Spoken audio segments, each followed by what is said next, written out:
Alrighty, so I'm just gonna kind of start from the beginning, and so let's go to let's do your introduction. So can you please briefly introduce yourself? I want you to share your name, and then the year of your conviction, and then the state where you were serving a sentence.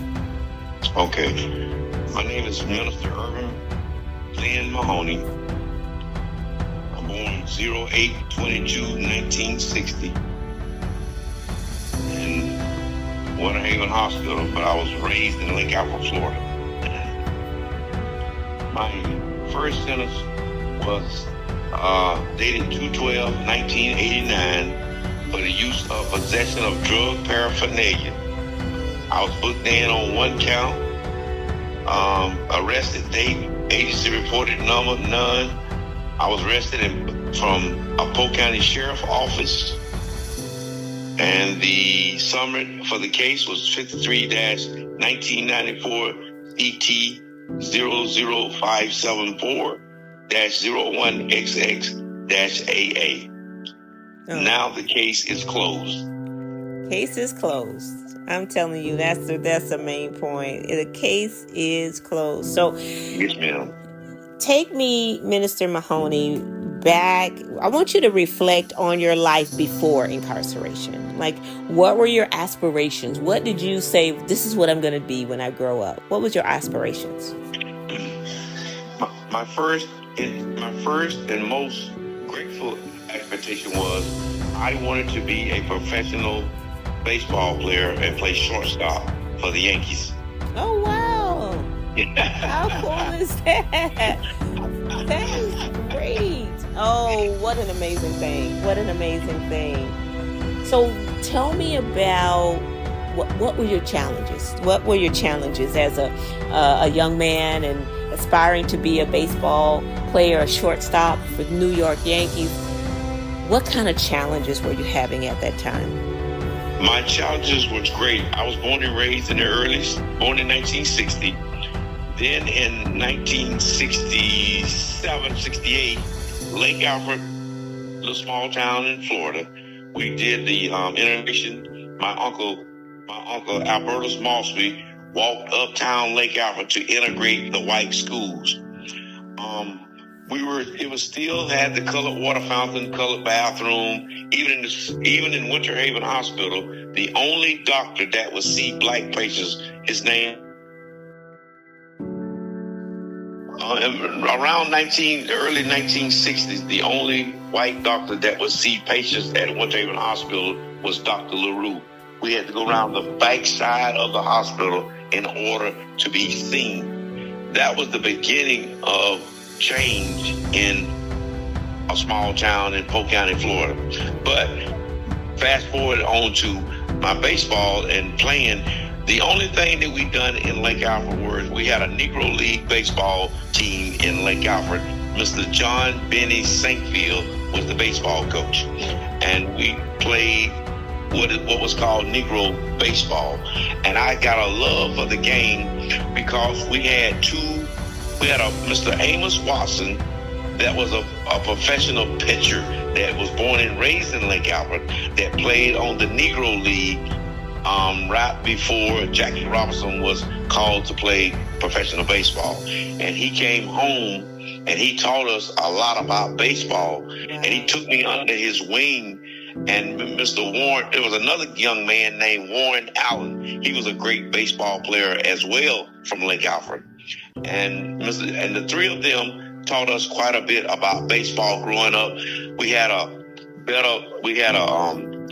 Boy Scout, and that's what we did. That's all we did. We went to camp, we went fishing, and we always played baseball. And that's where my love for baseball begun at a very early age in Lake Alfred, Florida, around 5-6 years old. Oh, wow. Thank you so much, Minister Irvin, for taking us through that, not just through your life, but through history. You just imparted some amazing history to people that, like myself, I had no clue. But take me and tell me, what was the circumstances that led to this conviction, this first conviction and your whatever, however many times it happened, what led to convictions in prison? I had a great life. I had a loving mother and father. My mother was Irvin Mahoney. She was the first black insurance representative for Atlanta Life Insurance in Winter Haven, in this area. My father he worked construction in the orange groves, but he went to get a job. He got a job at Minute Maid, which was Cocoa. It was Minute Maid orange juice plant in Auburndale. It was later called Minute Maid. He performed. He was a blend tank operator for the orange juice factory. He blended the orange juice. He was responsible for making sure that it was ready to go and ready to be shipped out to be sold. And they were together. They were married and together until my mom was deceased here lately. They were together for 62 years. Father was a hard-working man. He was from Sumter, South Carolina. Born in Sumter, raised in Manning. And all he knew was the work ethic, and he was a strong man of God. He was a deacon in the church. My mother was in the Church of God by Faith in Lake Alfred. And they taught me the real deal about life and living a good life. Fast forwarding on that, I had a great childhood. I played a lot of Little League baseball in Negro League, and then I went what was called Uptown Lake Alfred, and it was integrated there, where I played on Leo Rabanus was the coach, and the team was called Gene Cooper Real Estate. I was one of the first blacks to integrate the Little League baseball up in Lake Alfred. Me and my cousin and some other young men from Lake Alfred. Oh, wow. And moving from Little League to Pony League, I had a lot of friends. I met a lot of friends. We went to school at Lake Alfred Elementary in Lake Alfred, and we had a teacher that once said that we was the only, obviously the Mosby family was the only family that was integrated to the school, and then other Crow Nine and Lake Alfred and other towns came and integrated the school. But the teacher once said in 1968 that she wanted, and I was the only black in the class, she said, I want all blacks on one side and I want all whites on the other. So I had to move over to the first seat on the other side of the classroom, and two other white guys, Ben Crider and Kelly Hofferdis, they're still my personal friends today. They came and sat behind me in 1968 in elementary school.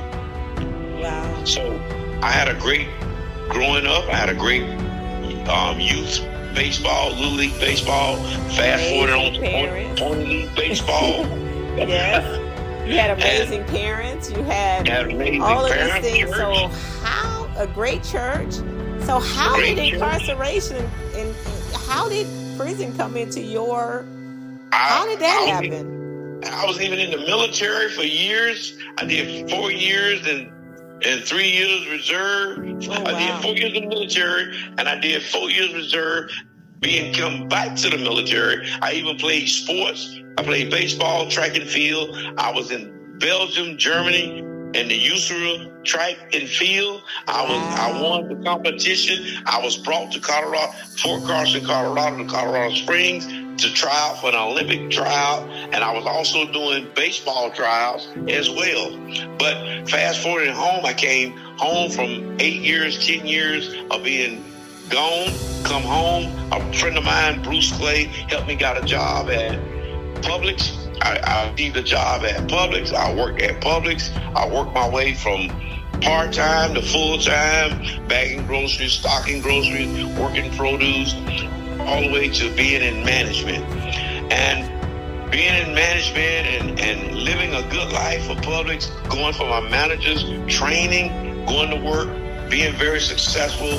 And then finally, after many years of being successful, I hated drugs, I hated alcohol, I hated cigarettes. I met someone and I went to a party and they say, try this. This is the new drug of choice.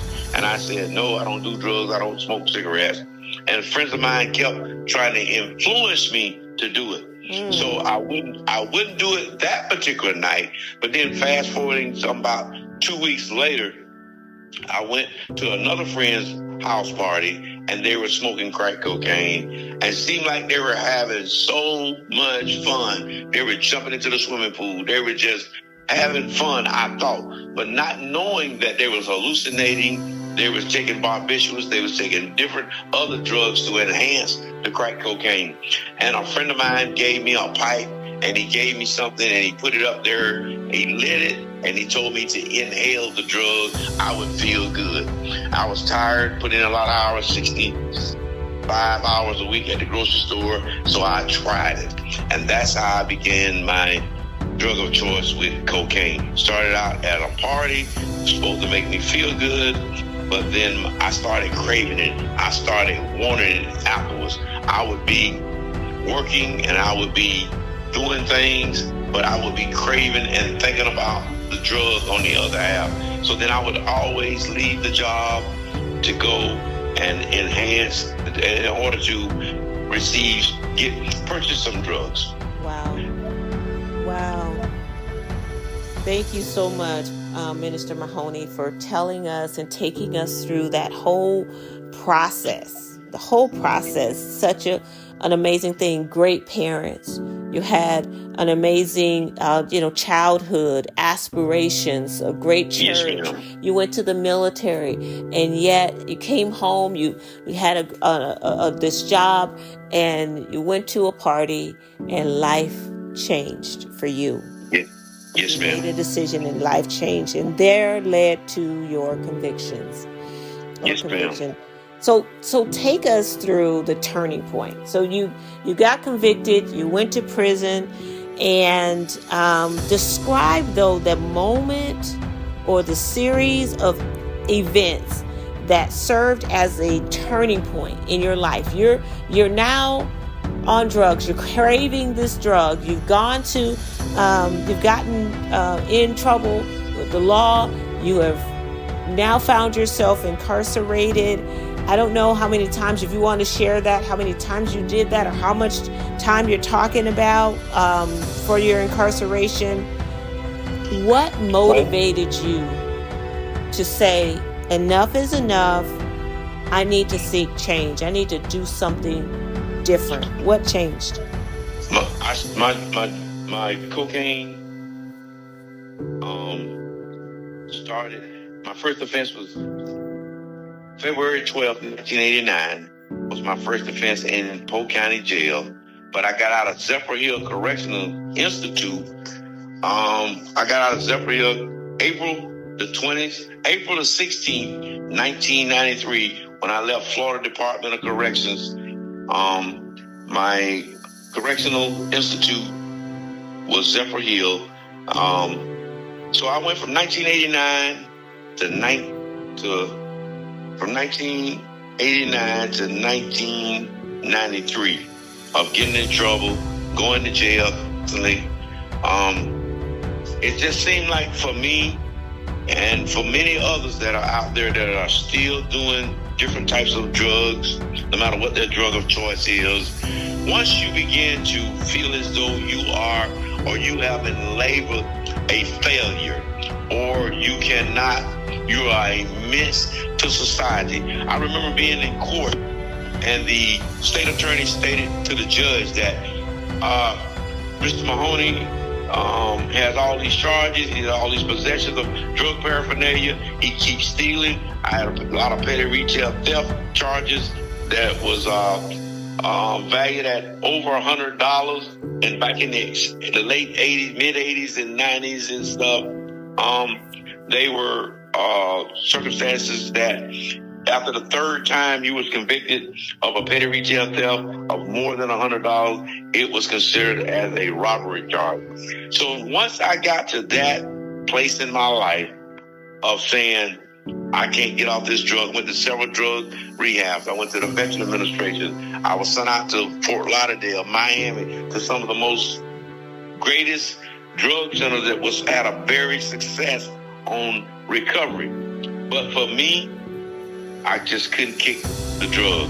I kept on doing the drug. So finally, after many times of in and out of jail, in and out of prison, Then I got out of prison. I was doing well from 1993, and then 1997.